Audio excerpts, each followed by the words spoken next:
그냥 내가 매매를 좀 잘해보고 또 뭐 차트를 잘 보니까 주식으로 돈을 벌 수 있겠지. 지금 생각해보면 아무 준비 없이 전쟁터에 나간다. 시장의 룰을 파악하지 못하고 게임에 참여했다라는 생각을 많이 해요. 우리나라 기관 투자자들의 특성은 명확하잖아요. 이 사람들이 어떤 룰을 가지고 펀드를 운영을 하고 있고 또 만기 때 어떤 또 행동을 보이고, 그러니까 기관은 그런 매매 패턴을 갖고 있잖아. 오르면 약간 팔아야 돼. 팔아줘서 비중을 맞춰주고 네네. 이렇게 하는 게 맞는데, 일반 투자자들이 볼 때는 이렇게 좋은 주식을 왜 기관이 이 가격에 왜 팔지? 그러니까 그거는 이제 시장의 룰인 거잖아요.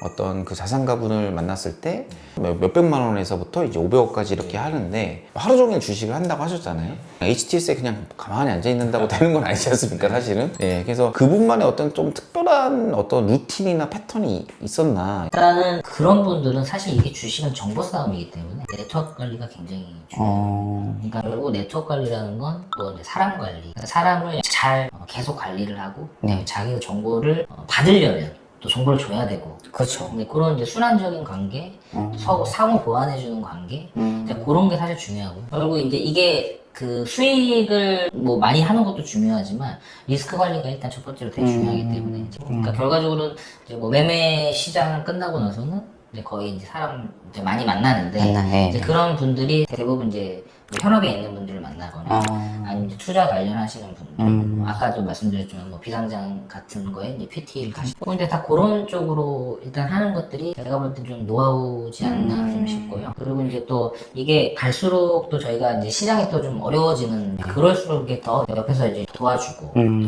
또 모르는 것도 배워야 돼. 그렇게 사람 관리를 하면서 투자에 전념하고 계시다. 일반 사람들이 생각하는 것보다 훨씬 더 많은 그 에너지를 쏟아붓기 때문에 이제 그런 분들은 좀 강점을 갖고 계신 것 같아요. 여기서 사람 관리라고 말씀하는 거는 제가 볼 때는 투자에 관련된 투자 분석업을 하는 분이라든지 아니면 투자 운용업을 하는 분이라든지 아니면 자산 관리해 주시는 PB 분이라든지 아니면 상장사의 뭐 기업체 임직원을 만나신다든지 이런 걸로 이제 좀 저희가 구분을 해볼 수가 있을 것 같습니다. 보통 일반 직장인들 기준으로 봤을 때는 뭐 저도 직장 생활을 16년 하고 이제 그만뒀지만 이제 회사 퇴근하면 굉장히 피곤하잖아요, 사실. 피곤하고 집에 가서 밥 먹고 그냥 편안하게 넷플릭스 좀 보다가 자고 싶지만 이렇게 돈을 버신 분들의 일상 루틴은 이제 그런 것들을 제쳐두고 나서도 본인의 어떤 편안하게 쉴 수 있는 그런 시간을 없애서라도 그렇게 투자에 관련된 분들을 많이 만나서 거기서 일말의 아이디어 하나만 있더라도 그걸 투자에 활용하는 모습을 저희가 좀 알아야 된다라고 생각하는 거죠. 그러면 반대로 얘기하면 일반인 직장인들 기준으로는 특출나게 자기가 분석을 잘하고 아니면 네트워크가 좋고 이렇게 하지 않는 이상은 일반적인 그냥 투자 방법으로는 사실은 돈을 연속적으로 벌기에는 좀 쉽지는 않다라고 좀 저희가 볼 수도 있겠네요. 객관적 인풋이 아무래도 너무 제한돼 있잖아요. 눈높이를 낮춰야 돼요. 눈높이를 아까 말씀하신 대로 1년에 5천만 원으로 나는 집을 사야지까지는 아니지만 1년에 뭐 그래도 진짜 10% 20%라도 꾸준히 낼 수 있는 거. 근데 아까 말씀하신 것 중에 굉장히 중요한 포인트가 저는 있다고 봐요. 분기별로 일단 잘라서 생각해라. 그러니까 3월 말, 6월 말, 9월 말, 12월 말에 자기의 포트폴리오를 점검을 하고 내 생각보다 너무 많이 오른 거 아닌가라고 했을 때가 이제 리스크 찬스고, 그 다음에 이때 저희가 리뷰를 해보면서 어떤 자기의 투자 목표 수익률을 다시 한번 개선해보는, 아까 말씀하신 현실적으로 이제 하는 거는 뭐 3개월에 내가 10%를 벌겠다라는 생각을 가지고 이제 투자에 임하시면 조금 더 투자에 좀 더 도움이 되지 않을까 이런. 그리고 이제 일반적인 분들은 요즘에 사실 이제 뭐 물론 이제 유 대표님도 이런 채널을 운영하시고 하시지만 텔레그램이나 뭐 이제 유튜브 이런 거를 찾아봐도 정말 뛰어난 분들이 정보가 너무 많죠. 그리고 이제 저 같은 경우는 개인적으로 이제 블로그를 많이 찾아보는 거예요. 블로그요. 예. 블로그에 이분은 직업이 뭐지라고 생각할 정도로 굉장히 인덱스한 많이 있고, 그걸 하루하루 매일매일 정리해서 누가 보는지 안 보는지도 모르지만 정말 성실하게 올리는 이제 그런 분들이 많이 있기 때문에 일반 투자자분들은 그런 거를 참고를 하시면 좋겠어요. 그런 것들을 보면서 본인이 투자에 대한 시간을 할애하고 투자 스킴에 어떤 시간을 쏟고 하는 거가 굉장히 중요하다라고 지금 말씀을 좀 하셔야겠네요. 그러면 본인이 생각하셨을 때 자산가분들을 많이 만나보셨는데 그분들이 만약에 저희가 지금 이걸 보고 계시는 자산 투자를 시작하려는 어떤 일반인 기준으로 봤을 때 10대 초반으로 돌아간다 예를 들어 하면 어떤 거부터 제일 먼저 하시겠어요? 본인 입장에서 말씀해 주셔도 괜찮습니다. 일단은 저는 뭐 이 20대 초반부터 이제 주식을 했지만 지금 가만히 생각해보면 시장의 룰을 파악하지 못하고 게임에 참여했다라는 생각을 많이 해요. 예를 들어서 경마장인데 말을 보는 것들을 파악을 못하고 그냥 일단 막 베팅을 했다. 그게 무슨 말이냐면 네네. 우리나라 기관 투자자들의 특성은 명확하잖아요. 물론 이제 윤 대표님도 매니저도 해보시고 네네. 하셨지만 이 사람들이 어떤 룰을 가지고 펀드를 운영을 하고 있고 아. 또 만기 때 어떤 또 행동을 보이고 그러니까 그런 것들 사실 이제 룰이 있거든. 네네. 그러니까 펀드를 예를 들면 삼성전자는 15%까지만 다. 네. 뭐 이런 것도 다 있잖아요. 예. 그래서 이제 이게 또 되게 재밌는 게 뭐냐면 오르는 주식을 기관이 계속 팔고 있다고 되게 뭐 이렇게 댓글을 막 이상하게 달고 있는지 그런 개인 투자자분들 계시는. 그러니까 이제 보통 그런 거죠. 자기가 뭐 예를 들어서 뭐 한 100억을 아모레퍼시픽을 갖고 있는데 아모레퍼시픽이 계속 올라요. 그러면 이제 이 사람은 기본적으로 이제 자동 이제 오버웨이시 되면서 네. 줄여나가는 게 사실 수익을 이제 익절하는 거죠. 그러니까 기관은 그런 매매 패턴을 갖고 있잖아요. 그렇죠. 오르면 약간 팔아야 돼. 네네. 팔아줘서 비중을 맞춰주고 네네. 이렇게 하는 게 맞는데 일반 투자자들이 볼 때는 이렇게 좋은 주식을 왜 기관이 이 가격에 왜 팔지? 그러니까 그거는 이제 시장의 무리인 거잖아요. 그렇죠. 예. 네. 그리고 이제 만기 때뭐 리밸런싱 나오고 또 뭐 이제 해외 지수 또 리밸런싱 뭐 MSCI나 뭐 FTSE 같은 그런 리밸런싱도 이제 되면서 또 매매 타이밍을 잡을 수도 있고 그렇죠. 예. 네. 뭐 거기서 단기 매매도 나올 수가 있는데 그러니까 이제 그런 것들을 잘 모르고 그냥 내가 매매를 좀 잘해보고 또 뭐 차트를 잘 보니까 주식으로 돈을 벌 수 있겠지. 좋은 종목 발굴해서 벌자. 약간 이런. 그다음에 지금 생각해보면 아무 준비 없이 전쟁터에 나간다. 아. 저는 이제 그런 생각이 들고. 그러니까 이제 그런 것들도 사실 이제 전에 말씀드렸듯이 지금 매체들이 너무 많기 때문에 찾아보면 다 내용이 나옵니다. 정보가 없어서 투자를 못하는 건 아니죠. 근데 이제 저희는 사실 뭐 주니어 때 생각해보면 매체가 없었기 때문에 좀 힘든 부분이 있었는데 근데 이제 그만큼 또 사실 시장이 효율적이진 않았고 이제 그런 부분이 있어서 저는 이제 그 부분이 가장 후회가 되는 것 같고요.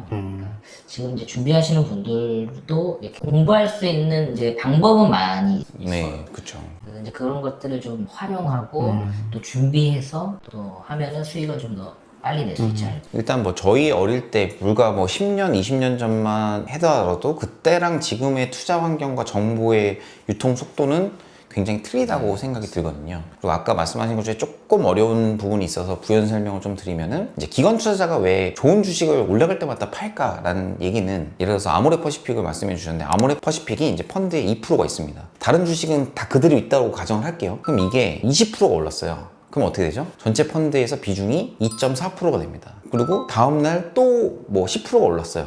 그러면은 계산하기가 좀 어려운데 어렴풋이 그냥 3%라고 얘기를 할게요. 근데 왜 주식을 그럼 줄여야 되냐? 포트폴리오 관리에서는 리스크 관리가 1번이기 때문에 변동성이 이렇게 커지면 일단 기계적으로 줄이는 게 맞고요. 그 다음에 원래는 이 포트폴리오라는 거는 아모레퍼시픽의 비중, 화장품에 대한 비중이 펀드 매니저 머릿속에서 계산이 돼서 들어가는 겁니다. 근데 이게 계속 올라서 3%가 되잖아요. 근데 제가 안 팔고 가만히 냅두면은 이게 만약에 아모레퍼시픽이 30%가 단기에 올랐다. 그럼 다음날 10% 빠질 수도 있지 않습니까? 그럼 10%가 빠져버리면 펀드의 3% 비중에서 이제 10%가 이제 이 펀드가 이제 어떻게 보면 수익률이 빠지게 되는 거죠. 그럼 그만큼 변동성이 커지는 겁니다. 그 다음에 수익도 못 챙겨요. 그렇기 때문에 기관 투자자는 또 이게 펀드가 크면 클수록 더 자주 나눠서 팔아야 됩니다. 뭐 개인들이야 뭐 그냥 아모레퍼시픽 정도는 뭐 진짜 1억, 2억을, 10억을 매매하시더라도 하루에 뭐 1, 2초면 다 할 수 있는 그런 사이즈지만 그게 아니고 펀드 같은 경우는 뭐 몇백억씩 가지고 있는 경우도 많기 때문에 이거를 올라갈 때마다 조금씩 팔아야 돼요. 그러니까 이제 아까 게시판에서 말씀하셨던 게 이렇게 좋은 주식이고 지금 실적도 좋은데 왜 연기금이 계속 팔고 있냐, 투신이 왜 계속 팔고 있냐 이런 거에 대한 질문은 이렇게 좀 이해를 하시면 될 것 같습니다. 조금 어려운 내용이라서 기술적인 부분이라 제가 좀 풀어드렸고요. 그러면 이제 어떻게 보면은 만나셨던 분 중에 가장 큰 자산가 분 기준으로 봤을 때 뭐 아까 한 500억 정도라고 이제 추정이 된다고 말씀하셨는데 이제 왜 추정이 되냐고 말씀을 드리냐면 그분들 입장에서는 이제 비상장이나 뭐 이런 숨겨둔 뭐 몇 가지를 다 100% 기억하지 못하는 경우도 있거든요. 네. 네, 비상장을 깔아놓고 아까 잠깐 말씀하셨는데 상장할 때 이제 전화 와서 이거 상장됐는데 그런 것도 있었나요? 뭐 그런 네네. 것처럼 이제 또 뭐 돈이 또 사실 아무리 많다고 해도 비상장은 또 이제 하이 리스크 그렇죠. 빵으로 잡아놓으시는 경우도 많죠. 네. 금액적인 부분으로 뭐 이렇게 되게 많은 비중을 실어서 왜냐면 이제 어차피 또 이게 시총이 또 되게 작은 이제 밸류 때 들어가는 것들이 많기 때문에 대부분 이제 분산제가 또 이제 그렇게 개수가 많아지고 이게 말 그대로 정말 분산 투자 뭐 그 중에서 사실 이제 상장이 되는 것들은 10배, 20배, 뭐 30배도 나기 때문에 그 포트 전체로 봤을 때도 수익이 다 커버가 되는 그런 케이스들도 봤던 것 같습니다. 그러니까 뭐 이게 될 거 안 될 거 같다보다는 그냥 뭐 대표이사님 보고 뭐 산업 보고 지금 이게 좀 괜찮겠다 싶으면은 어느 정도 이제 분산 투자를 좀 해놓는다. 기계적으로. 그렇기 때문에 이제 전반적인 어떤 자산 사이즈나 이런 거에 대해서는 뭐 500억 정도로 저희가 추정을 하고 뭐 주식은 100억 정도 하신다고 추정을 하지만 뭐 100% 저희가 다 이제 팔로우 할 수는 없는 거고. 그러면 그분 같은 경우에는 뭐 계속 버시려고 하는 게 이제 목표겠지만 그분도 나름대로의 목표가 있지 않으실까요? 근데 실제로 이제 매매를 해서 이분들은 사실 어떻게 보면 경제관념이 저희하고도 좀 틀릴 수도 그래요? 어떤 게 있어요? 10,000원이 1,000원으로 생각된다든지 100만 원을 쓰는데 한 10만 원을 쓰는 느낌 그럴 수 있는 부분들이라서 네네. 사실 이게 이제 뭐 예를 들어 계좌가 100억이 있는데 이거를 20억 30억을 더 벌어서 막 이런 거보다는 네. 그 숫자에 집착을 좀 하는 경우가 있는 것 같아요. 그러니까 100억을 벌었으니까 다음 거지는 150 다음 거지는 200 약간 돈을 포인트화해서 생각하는 아, 꿈 같은 얘기는 하지만 그런 네. 약간 이제 일반 사람들이 보기에는 뭐 그렇게까지 할 수 있나 하지만 직업상으로 볼 때는 목표가 또 있고 또 이제 자기의 목표 수익률이 있기 때문에 이제 그렇게 포인트화해서 정말 이제 우리가 뭐 주식할 때 이런 얘기 많이 하잖아요. 뭐 숫자에 불과하다 뭐 이런 얘기 하지만 네. 그분들은 정말 뭐 100억, 200억, 100억 벌었다 좋아하는 게 아니라 내 목표를 그냥 달성했다. 뭐 이제 그런 또 마인드가 있으시고 약간 매슬로우 5단계설에서 자아욕구 실현 맨 꼭지에 있는 그러니까 본인만을 위한 거죠. 그러니까 저도 이제 어떤 그 자산가분이 어제도 제가 저녁 같이 먹었는데 그분이 저한테 해주신 말씀이 있었어요. 제가 얼마 정도 벌어야 이게 돈에 상관없이 좀 경제적인 자유라고 자꾸 하는데 돈 걱정 없이 할 수 있을까요? 이렇게 여쭤봤더니 말씀하신 게 차랑 집이 있고 금융자산으로 50억, 그러니까 언제든지 현금할 수 있는 50억 정도만 있으면 그 위로는 사실은 방금 말씀하신 대로 약간 사이버머니 포인트 같은 느낌이다. 자기 자신심과의 싸움이지 그게 50억 넘어갔을 때는 저희가 쓰려고 해도 쓰는 속도보다 버는 속도가 더 빨라서 쫓아갈 수가 없다. 50억보다 더 자기가 이제 기분 가장 좋았을 때가 이제 10억에서 이제 20억을 넘어갈 때 사람들을 만날 때 돈 걱정 없이 좀 만날 수 있어서 난 자기는 그게 너무 좋았다라는 말씀을 하시는데 너무 와닿더라고요. 그게 이제 그러니까 어떤 게 사람의 욕심은 끝이 없다 이렇기보다는 자신과의 싸움으로 이제 넘어가는 자산가분들은 역시 자신과의 싸움을 이기기 위해서 이제 열심히 한다. 그러면 이제 약간 그분들이 주로 보시는 유튜브나 이런 것들이 좀 있을 것 같아요. 좀 유명한 경제 채널이 있잖아요. 그분들이 주로 보시는 유튜브를 혹시 아시거나 아니면 이제 출연자분께서 요거는 좀 투자할 때 좀 나는 좀 자주 본다.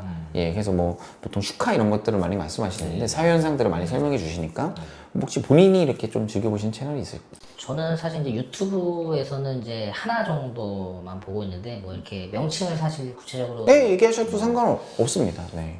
하기는 조금 그렇고요. 네, 하긴 그런가요? 예, 네. 이게 이제 그게 또 자기하고 좀 맞아야 됩니다. 유튜브 채널이요? 되게 너무 또 많은 또 이렇게 정보를 또 쏟아내면 그게 또 좀 약간 들어오지 않을 때가 피곤할 때도 있고요. 그리고 이제 자기가 보는 그 시황하고 좀 맞는 주인들 유튜브의 채널의 주인 그런 분들을 잘 이렇게 여러 개를 보시다가 좀 이제 선택하는 좀 그런 것도 있고 그리고 이제 최근에는 좀 뭐 윤 대표님도 아시겠지만 이제 유료도 유명하신 분들이 이제 많이 또 생겨나고 있잖아요. 그러니까 또 이제 시장이 또 어려울 때가 되면 그런 부분은 유료 지불을 하시고 그거를 구독하는 경우도 저는 조금 봤던 것 같아요. 네, 그래서 뭐 무료로 하는 거는 블로그를 좀 많이 보시고 뭐 가끔 뭐 유료로 하시는 것들도 그냥 한번 과감하게 한번 장이 안 좋을 때는 뭐 한번 들어가서 좀 아이디어 전환이나 이런 그게 또 이제 시장에서 소문이 좀 나잖아요. 어디 또 그분이 요즘 수익률이 좋다. 이제 그러면 비용이 조금 높더라도 또 뭐 가입을 하시는 것 같고 또